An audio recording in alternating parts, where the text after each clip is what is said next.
31 दिसंबर 1991 को माया मैगजीन का एक कवर छपता है जिसमें एक शख्स अपने बंदूकधारी गुर्गों के साथ कुर्सी पर बैठा है। उसके हाथ में एक रिवॉल्वर है और कवर पर लिखा है ये बिहार है। मैगजीन के कवर पर नीचे छोटे से अक्षरों में उस शख्स का परिचय है, विधायक आनंद मोहन सिंह। बिहार देश का एक ऐसा राज्य जिसने विकास कम और बाहुबली नेताओं का उदय ज्यादा देखा है। फिर चाहे वो बाहुबली नेता अनंत सिंह हो, सूरजभान सिंह हो, शहाबुद्दीन हो, सुनील पांडे या फिर रामा सिंह हो, इन बाहुबली नेताओं के नाम से आज भी बिहार के लोगों में एक डर का माहौल पैदा हो जाता है। और इन्हीं बाहुबलियों के बीच एक नाम बाहुबली आनंद मोहन सिंह का भी है, जो पिछले 15 सालों से बिहार की जेल में बंद हैं और अब नीतीश कुमार की सरकार में उसे रिहा किया जा रहा है। ये रिहाई भी ऐसी है कि जिसके लिए नीतीश सरकार ने सरकारी नियमों तक में बदलाव कर दिया और अब खबर आ रही है कि बाहुबली नेता आनंद मोहन सिंह को जेल से रिहा करने का ऑर्डर भी नीतीश सरकार ने पास कर दिया है।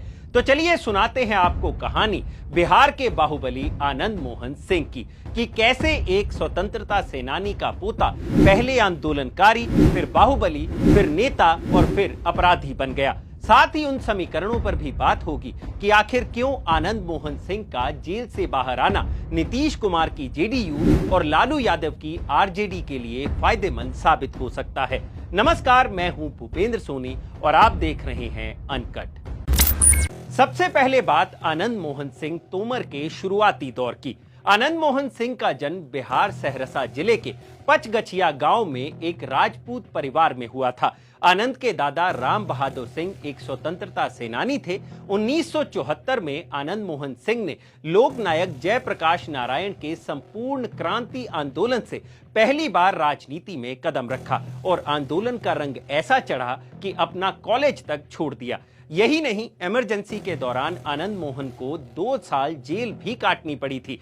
फिर स्वतंत्रता सेनानी और प्रखर समाजवादी नेता परमेश्वर कुंवर आनंद मोहन के राजनीतिक गुरु बन गए और आनंद मोहन को यह समझते देर न लगी कि बिहार में राजनीति जातिगत समीकरणों और दबंगाई पर ही चलती है। आनंद मोहन ने इसी बात का फायदा उठाया और राजपूत समुदाय का नेता बन गया। कहा जाता है कि 1978 में तत्कालीन प्रधानमंत्री मोरारजी देसाई के एक भाषण के दौरान आनंद मोहन सिंह ने उन्हें काले झंडे दिखाए थे। 1979-80 में कोसी रीजन में यादवों के खिलाफ मोर्चा खोलकर आनंद मोहन लाइमलाइट में आ गया और पहली बार उसका नाम गैर कानूनी गतिविधियों में पुलिस रिकॉर्ड में दर्ज हो गया। अपनी जातिगत राजनीति को आगे ले जाने के लिए साल 1980 में आनंद मोहन सिंह ने समाजवादी क्रांति सेना का गठन किया, जिसका मकसद था निचली जातियों के उत्थान का विरोध करना।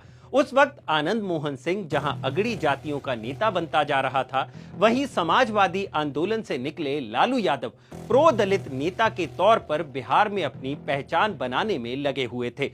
इस दौरान आनंद मोहन की राजेश रंजन उर्फ पप्पू यादव की गैंग के साथ भी काफी अनबन रही। कहा जाता है कि उस वक्त कोसी के इलाके में गृह युद्ध जैसे हालात हुआ करते थे।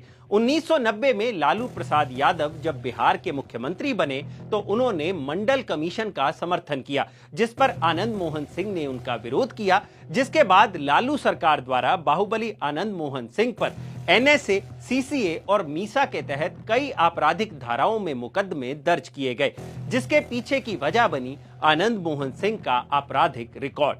हालांकि आनंद मोहन सिंह पुलिस की पकड़ में नहीं आया और उस पर 1000 से लेकर 25,000 रुपए तक का इनाम घोषित किया गया। खैर 1990 में ही आनंद मोहन सिंह ने सरेंडर कर दिया और जनता दल के टिकट पर महिषी विधानसभा सीट से चुनाव लड़ा और जीत दर्ज की। कहा जाता है कि उस वक्त भी आनंद मोहन सिंह एक कुख्यात सांप्रदायिक गिरोह का मुखिया था, जिसे उसकी प्राइवेट आर्मी भी कहा जाता था। यह गिरोह उन लोगों को अपना निशाना बनाता था जो आरक्षण का समर्थन करते थे, लेकिन जिस जनता दल के टिकट पर वो विधायक बना था, उसी जनता दल ने जब सरकारी नौकरियों में पिछड़ा वर्ग को 27% आरक्षण की मंडल कमीशन की शर्तों का समर्थन किया तो आनंद मोहन ने जनता दल से अपने रास्ते अलग कर लिए और साल 1993 में अपनी नई पार्टी बनाई जिसका नाम रखा गया बिहार पीपल्स पार्टी यानी बीपीपी। आनंद मोहन की पार्टी बीपीपी ने तब बड़ा उलटफेर किया जब 1994 में वैशाली लोकसभा सीट पर हुए बाय इलेक्शन में आनंद मोहन की पत्नी लवली सिंह ने जीत दर्ज की। इस जीत का सबसे ज्यादा असर लालू यादव पर पड़ा था, क्योंकि आनंद मोहन की बीपीपी को उस वक्त ओबीसी में आने वाले कुर्मियों का काफी समर्थन मिला था, जिसने लालू यादव के बैकवर्ड मुस्लिम दलित इक्वेशन को तगड़ा झटका दिया था।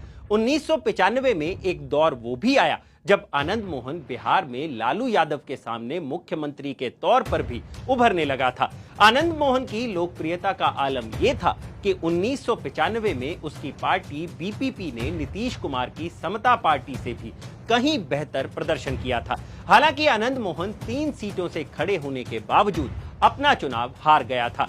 बाद में आनंद मोहन ने अपनी पार्टी का विलय नीतीश कुमार की समता पार्टी में कर दिया। 1996 में आनंद मोहन ने जेल में रहते हुए शिवहर से लोकसभा चुनाव लड़ा और जीत दर्ज की। उस वक्त आनंद मोहन की तरफ से नारा लगाया जाता था कि संधि नहीं अब रण होगा, संघर्ष महाभीषण होगा। 1998 में फिर से इसी सीट से वो दोबारा लोकसभा सांसद बना, लेकिन इस बार चुनाव राष्ट्रीय जनता पार्टी से लड़ा गया था, जिसे राष्ट्रीय जनता दल ने समर्थन दिया था। 1999 में आनंद मोहन की पार्टी ने आरजेडी को छोड़ बीजेपी का दामन थाम लिया, लेकिन आरजेडी के अनवरुल हक से चुनाव हार गया। इसके बाद आनंद मोहन ने कांग्रेस से हाथ मिला लिया, लेकिन कांग्रेस में उसे कोई खास अहमियत नहीं दी गई। फिर साल 2007 में आनंद मोहन सिंह के गुनाहों का भांडा फूटा और एक मामले में उसे निचली अदालत ने मौत की सजा सुना दी। यह पहली बार था जब आजाद भारत में किसी नेता को मौत की सजा सुनाई गई थी। हालांकि 2008 में पटना हाई कोर्ट ने उसकी सजा को आजीवन कारावास यानी लाइफ इम्प्रिजनमेंट में बदल दिया। 2012 में सुप्रीम कोर्ट ने भी पटना हाई कोर्ट के फैसले को बरकरार रखा। असल में 4 दिसंबर 1994 को आनंद मोहन सिंह के साथी गैंगस्टर कौशलेंद्र कुमार उर्फ छोटन शुक्ला की हत्या कर दी गई थी। छोटन शुक्ला की अंतिम यात्रा के दौरान भीड़ काफी उन्मादी हो गई और उन्मादी भीड़ ने 1985 बैच के आईएएस ऑफिसर और गोपालगंज के तत्कालीन डीएम जी कृष्णैया को गाड़ी से निकालकर पीटा और फिर उन्हें गोली मार दी गई। आरोप है कि उन्मादी भीड़ को बरगलाने वाला आनंद मोहन सिंह ही था, जिसके चलते आनंद मोहन को साल 2007 में जी कृष्णैया की मौत का दोषी करार दिया गया और इसी जुर्म में वो 15 साल से जेल में है। हालांकि मीडिया रिपोर्ट्स की माने तो आनंद मोहन का नाम काफी अपराधों में शामिल था, लेकिन अधिकतर मामले या तो हटा दिए गए या फिर सबूतों के अभाव में वो बरी हो गया। लेकिन जेल में रहते हुए भी बाहुबली आनंद मोहन सिंह के दबदबे में किसी तरह की कमी नहीं आई। यही कारण रहा कि वो अपनी पत्नी लवली सिंह को 2010 में कांग्रेस के टिकट पर विधानसभा चुनाव और 2014 में समाजवादी पार्टी के टिकट पर लोकसभा चुनाव लड़वाने में भी कामयाब रहा था। लेकिन अब सवाल ये उठता है कि नीतीश कुमार आखिर क्यों आनंद मोहन की रिहाई के लिए इतने लालायित हैं?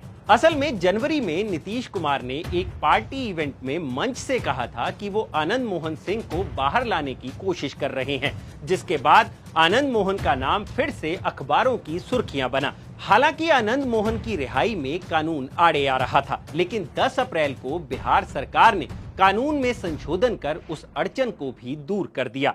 नीतीश सरकार ने बिहार प्रिजन मैनुअल 2012 के रूल 484 आई में बदलाव किया, जो बताता है कि समय से पहले किस कैदी की रिहाई नहीं हो सकती।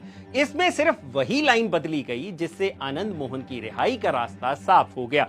असल में रूल 484 आई कहता है कि रेपिस्ट, टेररिस्ट और ऑन ड्यूटी गवर्नमेंट सर्वेंट्स के हत्यारे को जल्दी रिहाई नहीं दी जा सकती, लेकिन नीतीश सरकार ने ऑन ड्यूटी गवर्नमेंट सर्वेंट्स की हत्या वाला क्लॉज हटा दिया, क्योंकि आनंद मोहन इसी के तहत दोषी था।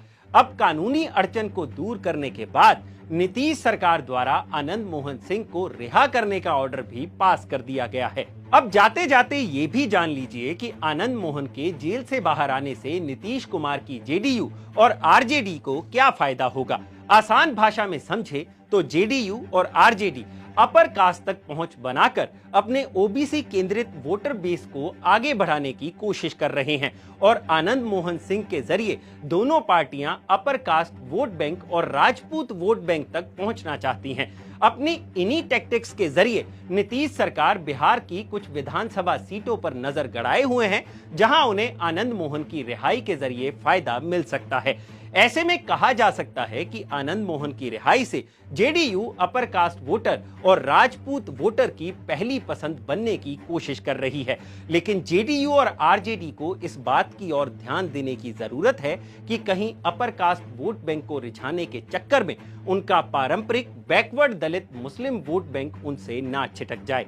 तो ये है बाहुबली नेता आनंद मोहन सिंह की जिंदगी की पूरी कहानी और उसकी रिहाई के पीछे की पूरी राजनीति। अगर आपको यह वीडियो पसंद आया हो तो इसे लाइक और शेयर जरूर करें और जानकारी से भरे ऐसे ही और वीडियोस देखने के लिए सब्सक्राइब करें हमारा चैनल अनकट।